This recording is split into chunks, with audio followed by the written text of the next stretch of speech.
Bakın arkadaşlar. Bu yazımız şahane oldu. Bir de size iç dokusunu göstermek istiyorum. Bakar mısınız? Şu inceliği, hamurunu görüyor musunuz? Kat kat bu incelikte hamur oluyor. Şu. İpek gibi bir hamur. Of of of, ellerim de yandı. Bu güzel tarifimi sizlere öneriyorum. Bakar mısınız? Buharları daha üzerinde çıkmadan size gösteriyorum. Pul pul bu şekilde dağılıyor. Zaten elimde, bakar mısınız? Şimdi arkadaşlar sizin için tadayım. Bakın şu tülbenti sizin görmenizi istiyorum. Bu şekilde oluyor.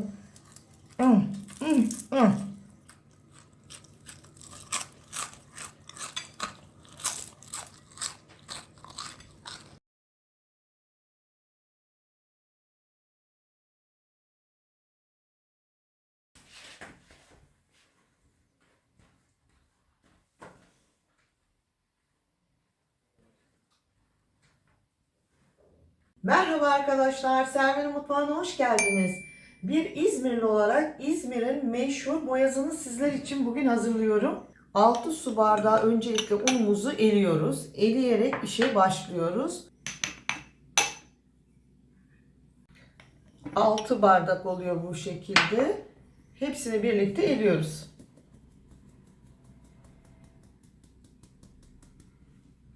İçerisine 1 tatlı kaşığı tuzum var. 1 tatlı kaşığı toz şekerim var. Hamurumuz mayasız bir hamurdur. Bu püf noktasını size söyleyeyim. Kesinlikle maya, kabartma tozu bu tarifte kullanmıyoruz. Oda sıcaklığında suyumuzu vererek karıştıra önce elimizi sokmayalım. Spatula ile karıştıralım. Önce 2 bardak suyumu ilave ettim. Karıştırıyorum. 6 su bardağı una 3 su bardağı su ilave ediyorum. Unun kalitesine göre değişiyor. O yüzden kontrollü olacağız. Bu şekilde yoğurmaya devam ediyorum. Önce kasede, daha sonra masaya alacağım. Bakın bu şekilde sakız kıvamına getirdim. Şimdi 2 yemek kaşığı un ilave ettim.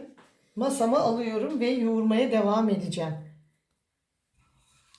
Bakın hiç sakız kıvama geldiği için çok kaseme yapışmadı. Şimdi şu şekilde elimi biraz unluyorum. Artık burada şu şekilde dıştan içe hamurumu yoğurmaya devam ediyorum. Fakat yoğururken de şu sistemi yapıyoruz açarak. Bakın. Çünkü biz oklava, merdane kullanmıyoruz bu tarifimizde. Sadece elle olacağı için bu aşama çok önemli. Bu aşamada şöyle uzatarak hamurunuzu yoğurursanız eğer, bakın, hamurunuz kendiliğinden açılacağını göreceksiniz. Olay bu. 6 su bardağı un artı 2 yemek kaşığı un içerisine girdi. Tam bu kıvam oluşması için 3 su bardağı da su girdi. Şimdi hamurumu 6 parçaya böleceğim. Önce ortadan kesiyorum, bakın bu şekilde. Daha sonra 3'e 1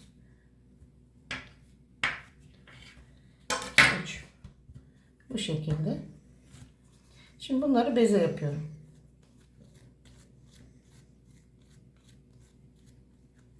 Bu şekilde hazır. Yumuşak bir hamurumuz oldu. Çekirdeğinden bir miktar akıtıyorum. Bu aşamada artık un kullanmıyoruz arkadaşlar. Yapmış olduğum, hazırlamış olduğum bezeleri bu şekilde yağlamış olduğum kabın içerisine bırakıyorum. Şimdi bezelerimizin üzerine streç filmle sarıyorum hava almaması için. 15 dakika dinleniyor. 150 gram tereyağı kullanıyorum bu tarifimde. Siz dilerseniz margarin kullanabilirsiniz. Zaten piyasada pastanelerde yediğinizin içinde hepsinde margarin var. Şöyle poşetini açtım. 2 adet hamurumu alıyorum. Ve tekrar kapıyorum. Şöyle bir tatlı kaşığı sıvı yağ akıtıyorum masama.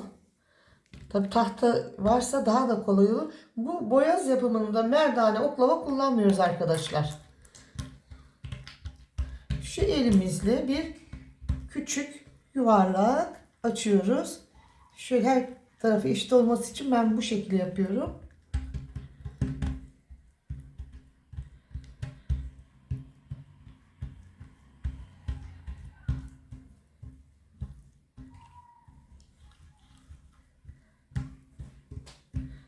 Tamamdır. Şimdi 1/4 tereyağımızı eşit parçalara hamurumuzun içerisine dağıtıyoruz.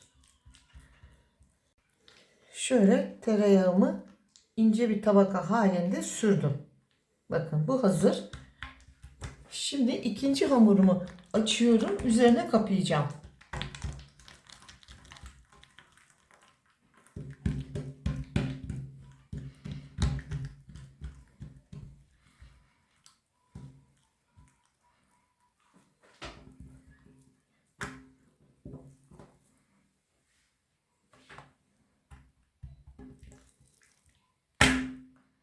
İki ucunu çok güzel kilitleyin arkadaşlar.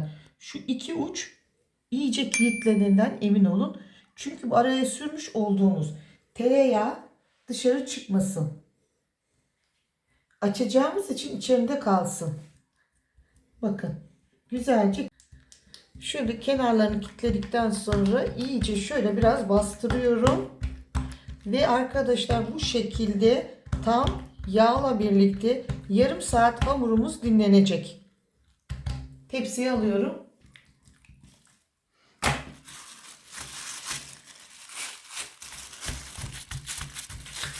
Hava almaması gerekiyor.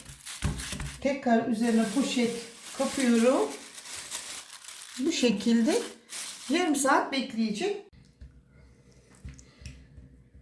Bakın oklava yok, merdane yok. Şöyle yapıyorsunuz elinizle. Arkadaşlar ben böreklik baklavalık un kullandım. Çok kolay oluyor gördüğünüz gibi. Yağı şöyle ortaya bırakıyorum. O eriyene kadar. Ben şimdi bir diğerini açayım.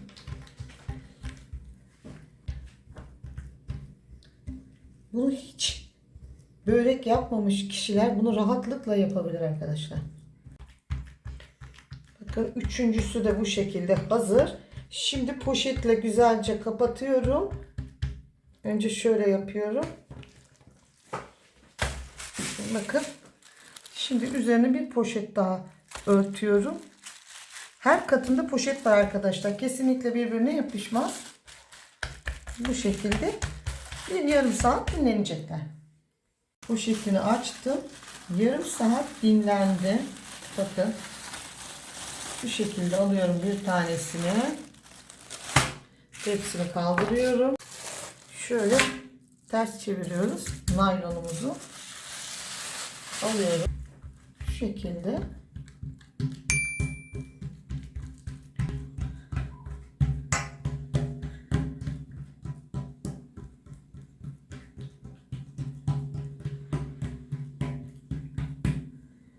Şimdi şöyle hafif elimizin tersiyle yaptıktan sonra şöyle yerleştiriyoruz. Şu şekilde.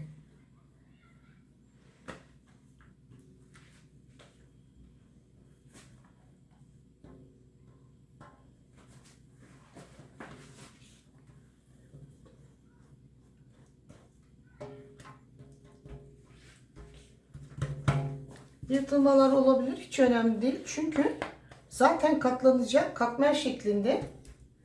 Bir tek önemli olan şu dış uçlarını keseceğiz arkadaşlar. Onları istemiyoruz.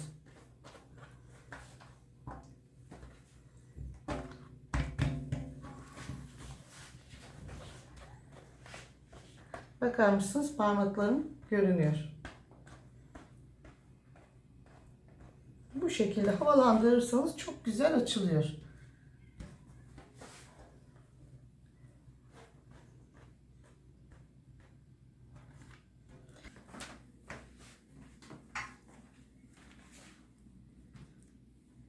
Arkadaşlar şimdi şu uçlarını alacağım.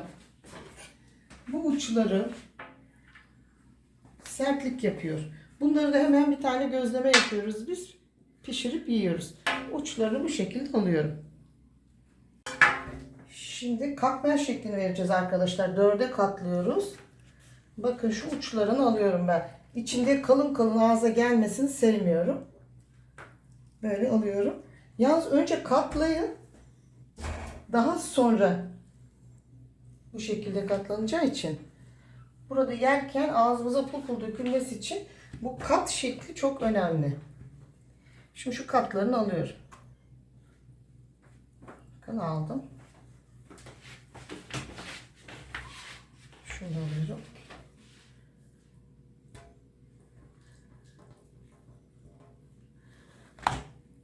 Tam istediğimiz şekil bu arkadaşlar. Bundan da harika bir gözleme oluyor arkadaşlar. Şimdi katlamaya başlıyoruz. Çok sıkı sarmayın arkadaşlar. Fütük olması için. Bunu sıkı sarmayın. Bakın biraz gevşek gevşek sarıyorum. Bu şekilde.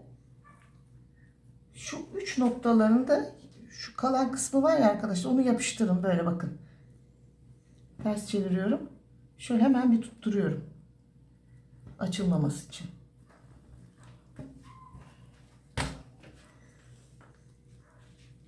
Şimdi bunu dilerseniz küçük boyaz isterseniz 6'ya bölebilirsiniz. Büyük isterseniz 4'e, o size kalmış. Bakın hazır bu şekilde. Şimdi kesiyoruz.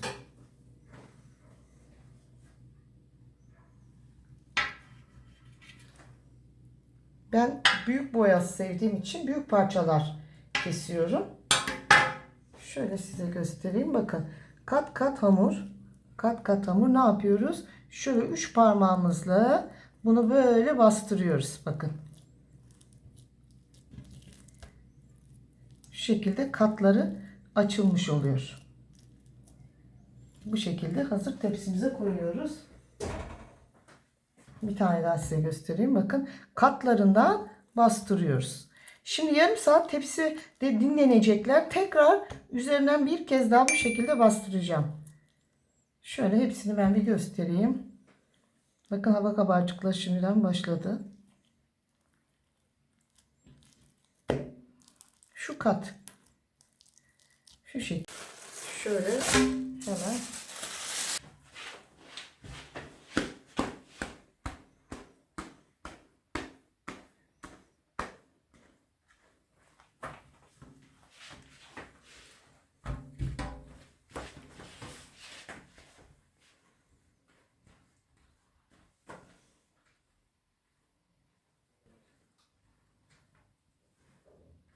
Tereyağımdan bir miktar alıyorum.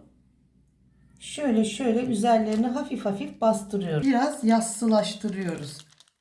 Çok yüksekti arkadaşlar. Onu biraz bakın bu şekilde açıyoruz. Şimdi şöyle üzerlerini poşetime kapıyorum. Bir yarım saat dinleniyor. Kendine geliyor. Daha sonra 190 derece fırının orta katında fanlı bir şekilde pişecek. Boyazlarım fırından çıktı. Şimdi biraz soğumalarını bekliyorum. Sunum tabağıma alacağım. Evet arkadaşlar, boyazlarım çok sıcak fırından çıktı. Bakar mısınız? Şahane oldular. Bu şekilde kat kat kat kat açıldılar. İzmirliler bu şekilde İzmir tulumu ve yumurtayla kahvaltıları böyledir. Sizlere bunu sunmak istedim. Videomu izlediğiniz için çok teşekkür ederim. Lütfen abone olmayı, beğenmeyi, yorum yazmayı unutmayınız. Puanlarınızı bekliyorum. Şimdi tadım aşaması size şöyle göstermek istiyorum. Bakar mısınız? Arkadaşlar ben susayım.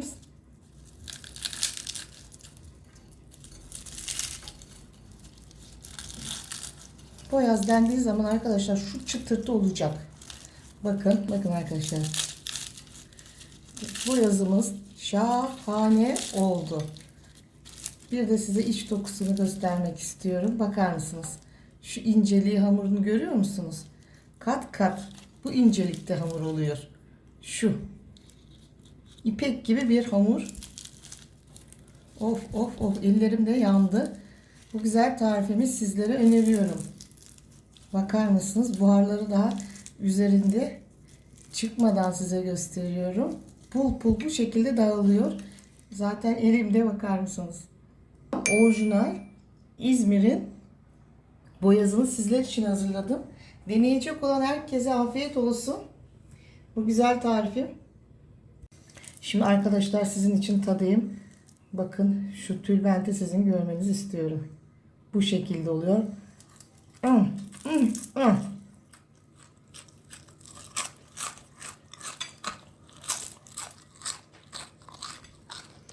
Arkadaşlar şu tutuyu duyuyor musunuz? Bu kadar muhteşem bir şey oldu. Lütfen puan vermeyi unutmayınız. Şimdi arkadaşlar size pullarının nasıl döküldüğünü göstermek istiyorum.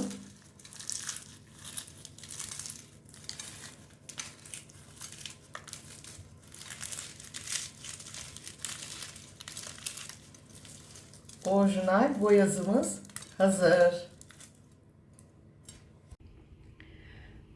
Evet arkadaşlar, İzmir'in orijinal boyaz tarifini sizler için hazırladım. Bizler bu boyazla büyüdük. Yanında İzmir tulumu ve olmazsa olmazı fırında pişmiş yumurtasıyla sunum yaparız.